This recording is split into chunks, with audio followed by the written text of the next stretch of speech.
মুখৰোচক recipe সতেজ মটৰৰ কাবাব। তাৰ বাবে 1 কাপ মটৰ, আধা কাপ সয়াবিন তিয়াই থোৱা, ধনিয়া পাত অলপমান, দিল শাক।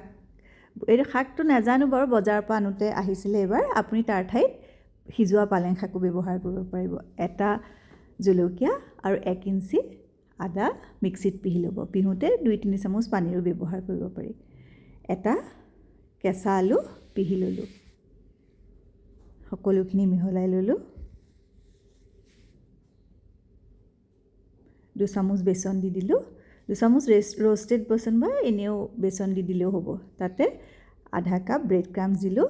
ব্ৰেড ক্ৰাম্বছ নাথাকিলে কাটা বিস্কুটৰ গুড়িও ব্যৱহাৰ কৰিব পাৰি। জোখ অনুসৰি নিমখ দি সকলোখিনি আকৌ এবাৰ ভালদৰে মিহলাই ল'লোঁ আৰু হাতৰ সহায়ত গোল গোল টিক্কি বা কাবাবৰ শ্বেপ দি দিলোঁ। আনফালে এখন কেৰাহীত তেল গৰম কৰি কাবাবকেইটা শ্বেলো ফ্ৰাই কৰিলোঁ। ডিপ ফ্ৰাইও কৰিব পাৰি। দুইফালে ভালকৈ সেক খোৱাত আৰু মচমচীয়া হৈ যোৱাত টেষ্টি কাবাব ৰেডি হৈ যাব। এতিয়া কাবাবকেইটা আপুনি চাটনি, চালাড আৰু নেমু টেঙাৰ সৈতে পৰিৱেশন কৰিব পাৰিব।